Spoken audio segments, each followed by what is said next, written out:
تمام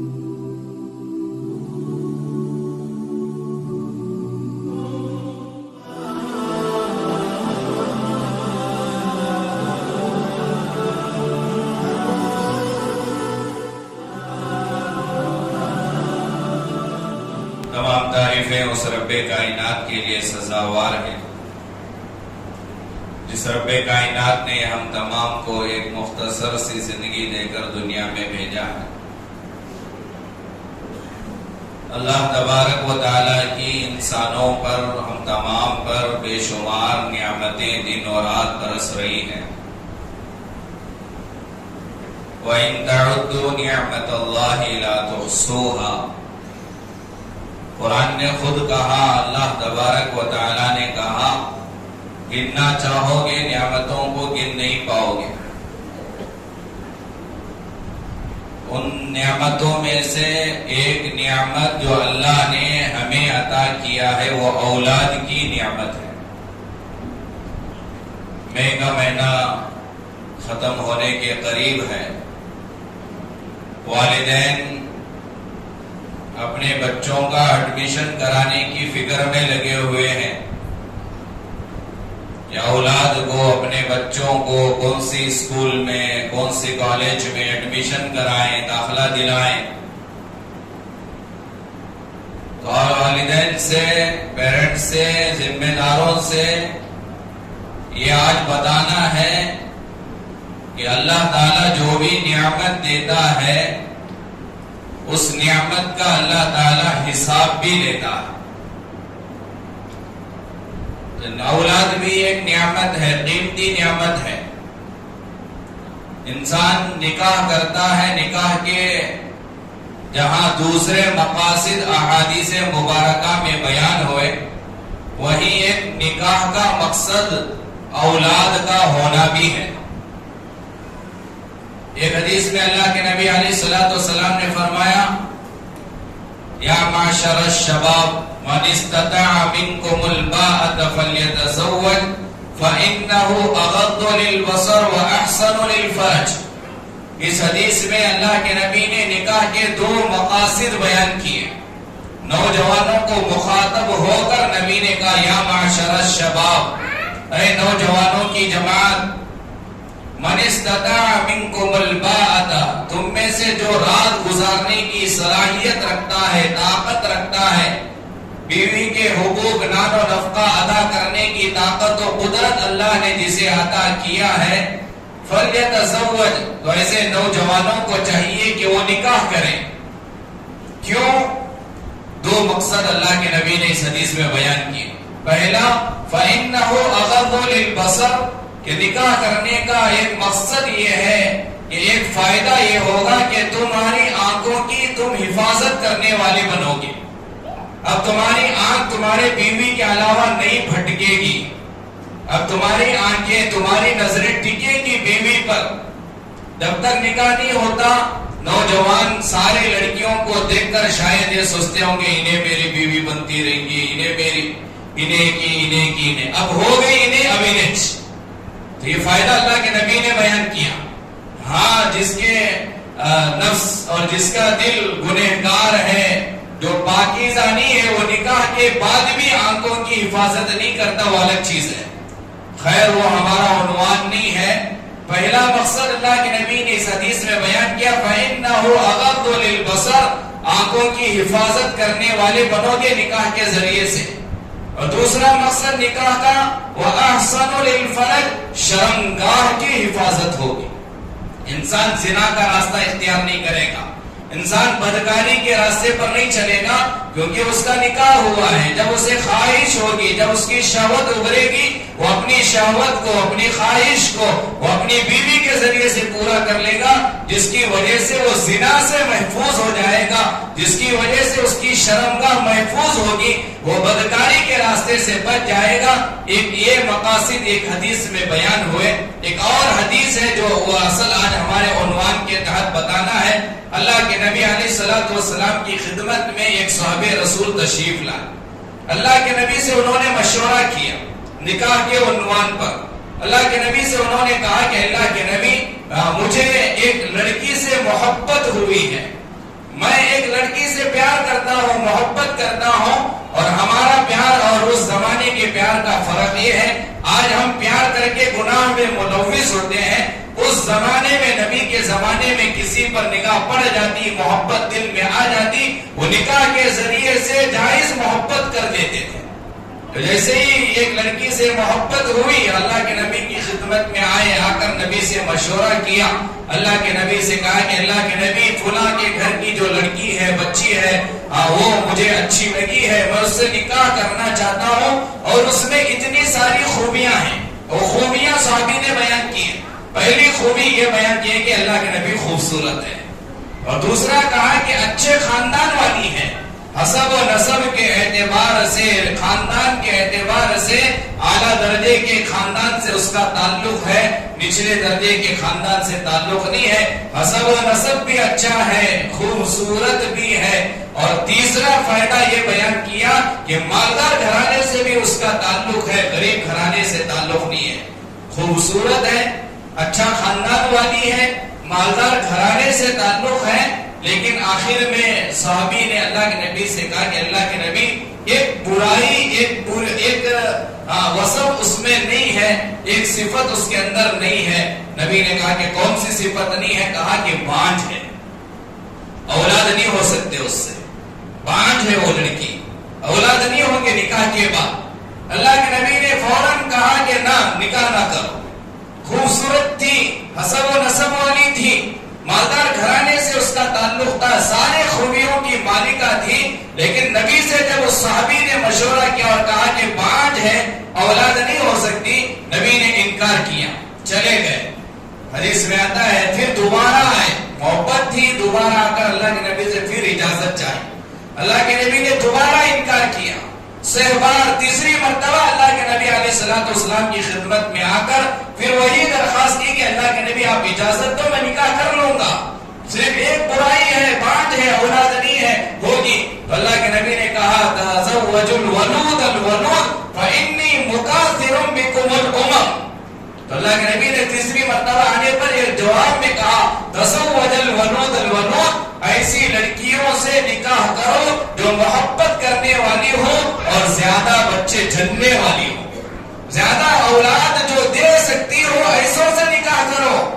آگے اس کی وجہ نبی نے بیان کی، کہا فإنی مکاثر بکم الامم، کل قیامت کے دن میں اپنی امت کی کثرت پر فخر کروں گا۔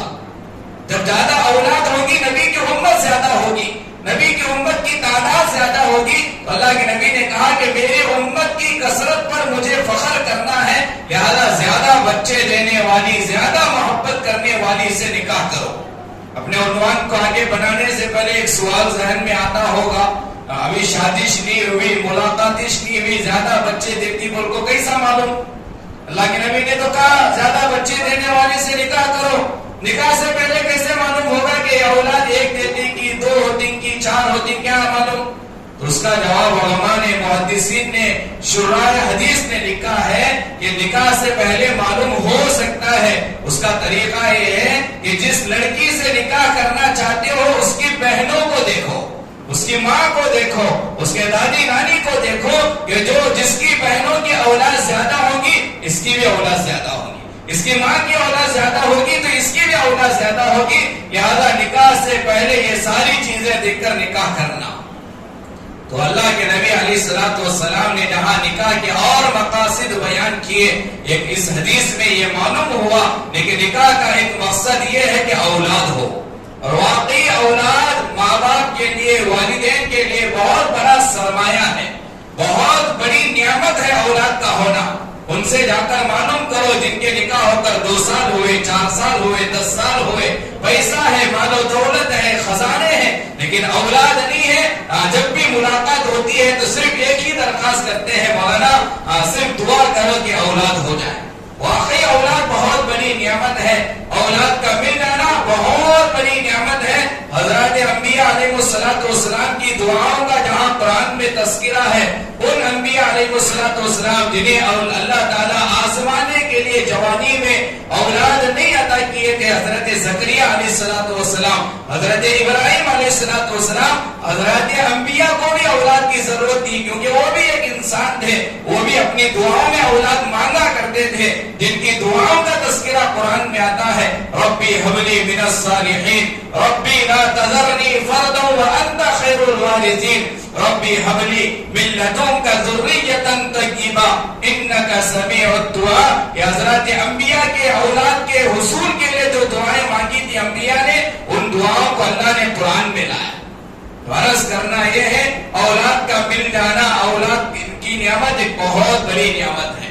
نکاح کے ذریعے سے اولاد ہوتی ہے، اور اولاد جب اللہ کسی کو دیتا ہے اب اس کے کچھ حقوق ماں باپ پر عائد ہوتے ہیں۔ بہت مرتبہ ہم نے سنا کہ بچوں پر ماں باپ کے حقوق ہیں، بچے ماں کی خدمت کریں، بچے باپ کی خدمت کریں، ماں باپ کا دل نہ توڑے، ماں باپ کی نافرمانی نہ کریں، ان کے سامنے بلند آواز سے بات نہ کریں، یہ سارے حقوق ماں باپ کے ہیں۔ لیکن ماں باپ پر بھی بچوں کے حقوق ہیں، جس طرح بچوں پر ماں باپ کے حقوق ہیں اسی طرح ماں باپ پر بھی بچوں کے حقوق ہیں۔ پیدا ہو گئے، چھوڑ دیے، ختم ہو گئی ذمہ داری؟ نہیں ہوتی ختم۔ اولاد کے مل جانے کے بعد بہت ساری ذمہ داری شریعت کی طرف سے عائد ہوتی ہے۔ اگر اولاد کی صحیح تربیت نہیں کی، جیسے بہت مرتبہ نکاح کے بیان میں یہ حدیث ہم نے سنایا آپ لوگوں کو، اگر کسی کے یہاں لڑکا ہوا، لڑکی ہوئی، بیٹا بڑا ہوا، جوان ہوا، بیٹی بڑی ہوئی، جوان ہوئی، اب ماں باپ کے ذمہ یہ ضروری تھا کہ اس جوان لڑکے کا نکاح کریں، اس جوان بیٹی کا نکاح کریں۔ جوانی میں پہنچنے کے باوجود اگر ماں باپ سستی کی وجہ سے، کوتاہی کی وجہ سے، یا کوئی ایسی غرض کی وجہ سے جو غرض شریعت کے یہاں منظور نہیں، اگر نکاح نہیں کیے اور وہ جوان لڑکا ماں باپ کے نکاح نہ کرانے کی وجہ سے، وہ جوان لڑکی ماں باپ کے نکاح نہ کرانے کی وجہ سے اگر غلط قدم اٹھایا یا اٹھائی، غلط راستے پر چلی گئی، زنا میں مبتلا ہو گئی، بدکاری میں مبتلا ہو گئی، پیارے آقا جناب محمد رسول اللہ صلی اللہ علیہ وسلم نے ارشاد فرمایا کہ اس زنا کا گناہ لڑکے کے ساتھ، لڑکی کے ساتھ ماں باپ کو بھی اللہ دے گا۔ صرف اس لڑکے کو زنا کا گناہ نہیں ملے گا، صرف اس لڑکی کو زنا کا گناہ نہیں ملے گا، اس کے ماں باپ بھی ان کے برابر قصوروار ہیں، خطا کار ہیں، مجرم ہیں، برابر کے مجرم ہیں۔ کیوں؟ کیونکہ انہوں نے ذمہ داری کو نہیں نبھایا، وقت پر انہوں نے نکاح نہیں کروایا، ان کے نکاح نہ کرانے کی وجہ سے ان کی بیٹی زنا میں مبتلا ہو گئی، وقت پر نکاح نہ کرانے کی وجہ سے ان کا بیٹا زنا میں مبتلا ہو گیا۔ حدیث میں آتا اللہ کے نبی نے کہا کہ جو گناہ اللہ اولاد کو عطا کریں گے وہی گناہ اللہ ماں باپ کو بھی عطا کریں گے۔ ان احادیث سے ہمیں معلوم ہوا کہ اولاد کے بھی حقوق ہیں شریعت میں۔ اولاد کی صحیح تربیت کرنا، اولاد کو صحیح راستہ دکھانا، اولاد کے حقوق ماں باپ پر عائد ہوتے ہیں۔ اسی لیے اللہ کے نبی علیہ السلام کی حدیث کی روشنی میں ماں باپ پر سب سے پہلا حق بچوں کا یہ ہے کہ ماں باپ اپنے بچوں کے لیے صحیح ماں کو تلاش کریں۔ دیکھو شریعت اتنی ہماری پاکیزہ، کتنی بہترین شریعت اللہ نے ہمیں عطا کیا۔ ابھی نکاح نہیں ہوا، نکاح کے بعد اولاد آتی ہے، نکاح کے بعد بچے ہوتے ہیں، لیکن اولاد کے حقوق کے تعلق سے شریعت ہمیں یہ کہتی ہے کہ نکاح کرنے سے پہلے ہی اپنے اولاد کے بارے میں سوچو، شادی سے پہلے ہی اولاد کے بارے میں سوچو۔ کیوں؟ کیسے سوچنا؟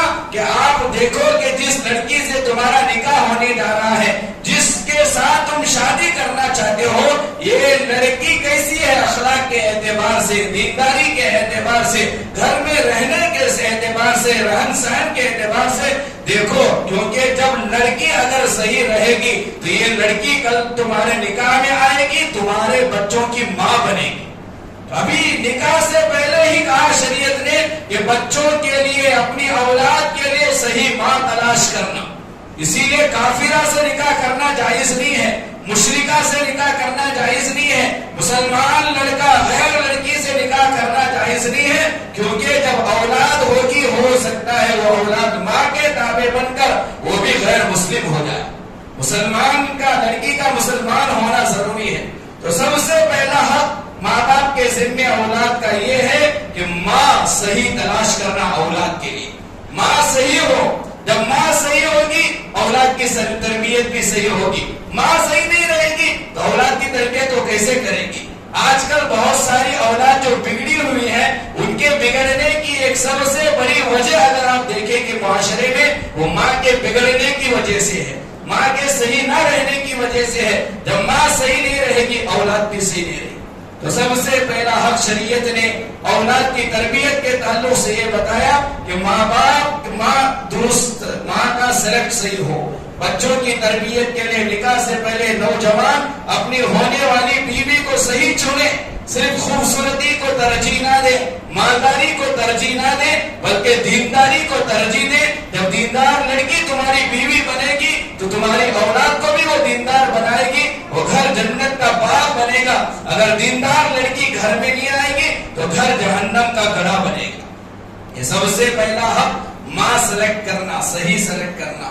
اور دوسرا حق علماء نے کتاب میں لکھا ہے، شادی کے بعد، نکاح کے بعد اگر گھر میں اولاد ہو جائے، اولاد اللہ کے خزانے سے ملتی ہے، یہ نعمت اللہ کے خزانے سے، یہ کسی پیر کے پاس سے نہیں ملتی، کسی کے پاس اولاد دینے کی طاقت و قدرت نہیں ہے۔ اولاد صرف اللہ ہی دے سکتا ہے، اللہ کے علاوہ اولاد کوئی نہیں دے سکتا۔ یقیناً ہمارا مضبوط ہونا چاہیے، اولاد صرف اللہ ہی دے گا، اللہ کے علاوہ کوئی نہیں دے گا۔ اگر میرا ایک سوال ہے، اگر اللہ کے علاوہ اگر اولاد دینے کی طاقت و قوت، اللہ کے علاوہ اولاد دینے کی قدرت اگر کسی کے اختیار میں ہوتی تو اللہ کے بعد اگر کسی کا مقام و مرتبہ ہے، اگر کوئی اللہ کے بعد اگر سب سے زیادہ اونچے انسان ہے تو میرے اور آپ کے آقا جناب محمد رسول اللہ صلی اللہ علیہ وسلم کی ذات گرامی ہے۔ لیکن آپ حدیث اٹھا کر دیکھیں، حضرت عائشہ رضی اللہ عنہا، اللہ کے نبی کی سب سے چہیتی بیوی، سب سے پیاری، سب سے چہیتی بیوی حضرت عائشہ، اللہ کے نبی کی زندگی میں 9 سال تھی۔ 9 سال اللہ کے نبی کے ساتھ حضرت عائشہ کی زندگی گزری۔ ایک مرتبہ حضرت عائشہ بیٹی ہے، ایک خوبصورت سا چھوٹا سا بچہ بن کر سنور کر حضرت عائشہ کے پاس سے گزرا۔ حضرت عائشہ رضی اللہ عنہا نے اس بچے کو پکڑ کر پاس بلا کر گود میں بٹھا کر پیار کرنا شروع کی۔ اس بچے کو کھلانا، پیار کرنا حضرت عائشہ کر رہی تھی۔ اسی دوران اللہ کے نبی علیہ الصلوۃ والسلام تشریف لائے۔ حضرت عائشہ ہے، گود میں بچہ ہے، حضرت عائشہ کھلا رہی ہے، پیار کر رہی ہے۔ اللہ کے نبی جیسے ہی تشریف لائے، حضرت عائشہ رضی اللہ عنہا کی آنکھ سے آنسو بہنا شروع ہو گئے۔ حضرت عائشہ رونے لگی۔ اللہ کے نبی علیہ السلام نے پوچھا عائشہ سے، عائشہ روتی کیوں ہو؟ اللہ کے نبی سے عائشہ نے کہا کہ اللہ کے نبی، میری خواہش ہے، میری تمنا ہے کہ اللہ تعالیٰ مجھے بھی اس طرح پیارا بچہ عطا کرے۔ میں بھی چاہتی ہوں مجھے بھی اولاد ہو، میری گود میں بھی بچہ کھلے، اس لیے میں رو رہی ہوں۔ ادھر اللہ کے نبی سامنے کھڑے ہیں، عائشہ رو رہی ہے، گفتگو چل رہی ہے۔ اللہ تعالیٰ قرآن نازل کیا۔ حضرت جبرائیل قرآن لے کر زمین پر آئے۔ اللہ کے نبی سے حضرت جبرائیل قرآن لے کر آ کر کہا، قرآن میں ہے، قرآن میں اللہ نے اعلان کیا، یَهَبُ لِمَن يَشَاءُ إِنَاثًا يَهَبُ لِمَن يَشَاءُ الذُّكُورَ أَوْ يُزَوِّجُهُمْ ذُكْرَانًا وَإِنَاثًا وَيَجْعَلُ مَن يَشَاءُ عَقِيمًا۔ صاف قیامت تک آنے والے انسانوں کے لیے اللہ نے اعلان کیا، یَهَبُ لِمَن يَشَاءُ إِنَاثًا يَهَبُ لِمَن يَشَاءُ الذُّكُورَ۔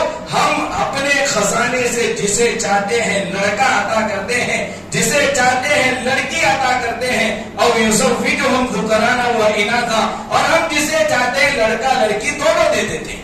یہ اللہ نے کہا ہمارا خزانہ ہے، ہم صرف لڑکیاں ہی لڑکیاں دیں گے یا لڑکے ہی لڑکے دیں گے، اور یزوجہم ذکرانا و اناثا، یا کسی کو لڑکے لڑکیاں دونوں دے دیں گے۔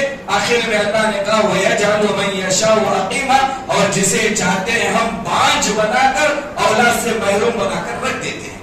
تو لڑکوں کا ملنا، لڑکیوں کا ملنا، دونوں کا ملنا یا دونوں سے محروم کرنا، یہ سب اللہ کی طرف سے ہے۔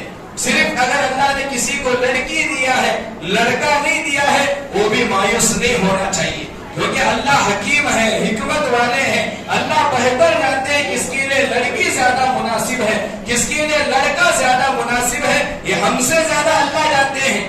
اگر کسی کو صرف لڑکیاں ہی لڑکیاں ہوتی ہیں، وہ اللہ کو برا بھلا کہنا شروع کرتا ہے، مجھے اللہ لڑکا نہیں دیا، لڑکا دیتا تو اللہ کو کیا ہوتا تھا، اللہ کا کیا بگڑتا تھا، اللہ کو کیا اس سے ملا، مجھے لڑکا کیوں نہیں دیا۔ جسے صرف اللہ لڑکے دیا وہ کہتا ہے اللہ مجھے لڑکی ایسے الفاظ نکالتے ہیں لوگ. اور جسے اولاد ہی نہیں ہے وہ تو اور زیادہ بولتا ہے کہ مجھے اللہ اولاد سے محروم کیا وغیرہ وغیرہ. ناشکری کے الفاظ زبان سے نکالتا ہے. لیکن اللہ حکیم ہے, حکمت والے ہیں. اللہ زیادہ جانتے ہیں ہمارے لیے کیا مناسب ہے, کس کے لیے لڑکا مناسب ہے, کس کے لیے لڑکی مناسب ہے, کس کے لیے دونوں مناسب ہے, اور کسے اولاد سے محروم رکھنا مناسب ہے. اللہ حکمت والے ہیں, حکیم ہے. اس لیے اللہ کے ہر فیصلے پر ہمیں راضی ہونا چاہیے. اللہ کے فیصلے پر راضی, کیونکہ دنیا عارضی چیز ہے. بہت سارے ویسے بھی والدین آپ کو دنیا میں ملیں گے جن کے پاس جن کے بیٹے ہی بیٹے ہیں, 4 بیٹے ہیں, بڑے ہو گئے, نکاح ہو گیا, باپ کو الگ رکھتی. کیا فائدہ 4 بیٹے ہونے کے بعد؟ 4 بیٹے ہیں, ماں باپ کو نہیں پال سکتے. کتنی مثالیں آپ نے دیکھا ہوگا. اور کسی کے صرف لڑکیاں ہیں لیکن وہ ماں باپ بڑے خوش و خرم ہیں. 4 دن یہ بیٹی کے گھر, 4 دن وہ بیٹی کے گھر, 2 دن وہ بیٹی کے گھر, داماد سونے جیسے ملے ہوئے ہیں. تو اللہ بہتر جانتا ہے کس کے لیے لڑکی زیادہ مناسب ہے, کس کے لیے لڑکا زیادہ مناسب ہے. اسی لیے میں قرآن کی وہ دعا جو قرآن میں ہے, اللہ نے یوں مانگنے کے لیے نہیں کہا اللہ مجھے لڑکا دے, اللہ مجھے لڑکی دے, اللہ مجھے دنیا دے, اللہ مجھے نوکری دے, اللہ مجھے نہیں. ڈائریکٹ ایسا نہیں مانگنا. اللہ سے کیسے مانگیں گے؟ قرآن سکھاتا ہے ربنا آتینا فی الدنیا حسنہ. اللہ میرے لیے اگر اس میں خیر ہے, عافیت ہے تو مجھے عطا فرما. اگر اس میں میرے لیے خیر ہی نہیں ہے اللہ اس سے میری حفاظت فرما. ہم جو مانگ رہے ہو سکتا ہے اس میں ہمارے لیے بجائے خیر کے شر ہو. میں میرے لیے لڑکا مانگ رہا ہوں اور میری قسمت میں لڑکا پیدا ہونا شر ہو تو پھر وہ لڑکا ملنے سے نہ ملنا بہتر ہے. اور میں لڑکی مانگ رہا ہوں اور وہ لڑکی میرے لیے بجائے خیر کے شر ہے تو پھر اس کا آنے سے نہ آنا بہتر ہے. تو قرآن نے ہمیں یہ سکھایا کہ اللہ سے خیر مانگو, حسنہ مانگو, خیر و عافیت کی دعا مانگو, اور ڈائریکٹ نہ کہو کہ اللہ یہ ہو سکتا ہمارے لیے اس میں بری چیز ہو. علامہ رومی رحمۃ اللہ علیہ نے ایک حکایت لکھی ہے سمجھانے کے لیے. علامہ رومی رحمۃ اللہ علیہ نے ایک مثال دی ہے, ایک حکایت لکھی ہے سمجھانے کے لیے کہ ڈائریکٹ اس طرح نہیں مانگنا چاہیے اللہ سے. ایک دیہاتی تھا, بدھو دیہاتی قسم کا انسان. اس نے دیکھا شہر میں آ کر ایک بڑا مالدار ہے جس کے پاس گھوڑا ہے, گھوڑے کے اوپر وہ سوار ہو کر جا رہا ہے. وہ گھوڑ سواری اس دیہاتی کو, کھیڑوس کو, کھیڑے والے کو بڑی پسند آئی. اس نے دیکھا کہ واہ واہ کتنی اچھی سواری ہے گھوڑے کی, اور یہ مالدار کتنا اچھا بیٹھ کر جا رہا ہے, زور سے جا رہا ہے, بڑا اچھا لگا. اب اس نے دعا مانگنا شروع کی, اللہ مجھے بھی گھوڑا عطا کر, مجھے بھی گھوڑا عطا کر. رات میں بھی یہ دعا کر رہا, دن میں بھی یہ دعا کر رہا. دیکھ کر جب سے آیا کہ جب شہر سے جب سے آیا کھیڑے کو دعا کر رہا, اللہ مجھے گھوڑا دے, گھوڑا دے, گھوڑا دے. کیوں؟ تاکہ یہ بھی اس طرح سواری کرنا چاہ رہا, اللہ سے صرف گھوڑا مانگ رہا. اب اتفاق سے ہوا ایسا, ایک مرتبہ یہ جنگل میں جا رہا تھا, وہاں پولیس جس کی گھوڑی تھی وہ پولیس گھوڑی کے ساتھ جا رہا تھا. وہ گھابن تھی, وہ بچہ دینے کے قریب تھی, اور وہ جنگل میں اس پولیس کی گھوڑی نے بچہ جنم, گھوڑے کو اس نے جنم دیا. اب جنگل ہے, پولیس ہے, اس کی گھوڑی بچہ جنم دیے. اب اس بچے کو کون شہر تک لے کر جائے گا؟ وہ بڑا پریشان ہوا پولیس کوتوال.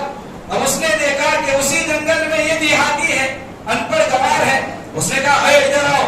ابھی گیا, کہا کہ میں پولیس ہوں, کوتوال ہوں, میرا یہ گھوڑا تمہارے کندھے پر, گھوڑے کا جو بچہ ہے, گھوڑی کا بچہ گھوڑا تمہارے کندھے پر لے کر شہر تک آنا پڑے گا. اس نے کہا کہ نہیں ہو سکتا. کہا نہیں ہوگا, ماروں گا, ڈنڈے لگاؤں گا, اٹھا کر لے کر جانا پڑے گا. اب یہ لیا گھوڑا کندھے پر لے کر, اب جانے لگا شہر کی طرف. اب زبان سے کہہ رہا ہے اللہ دعا سنتا تو ہے لیکن سمجھتا نہیں. میں دعا اس لیے کر رہا تھا تاکہ گھوڑے پر میں سوار ہوں, لیکن اللہ میری دعا سنا لیکن سمجھا نہیں. مجھ میں سوار ہونے کے بجائے میرے اوپر گھوڑا سوار. تو ڈائریکٹ نہیں مانگنا. علامہ رومی رحمۃ اللہ علیہ سمجھا رہے ہمیں کہ آپ ڈائریکٹ اللہ سے یوں نہ کہو کہ اللہ لڑکا دے, اللہ لڑکی دے. ہو سکتا ہے اس میں ہمارے لیے شر ہو, بری چیز ہو. تو اللہ سے خیر مانگنا, اللہ خیر و عافیت والی اولاد نصیب فرما. اس لیے اللہ سے ہمیشہ دعا میں خیر مانگنا. تو اولاد کے حقوق میں سب سے پہلا حق یہ ہے ماں اچھی سلیکٹ کرنا, اور دوسرا حق ماں باپ کا بچوں پر یہ ہے کہ جب لڑکی پیدا ہو جائے یا لڑکا پیدا ہو جائے اس کا نام صحیح رکھنا, نام صحابہ والے رکھنا,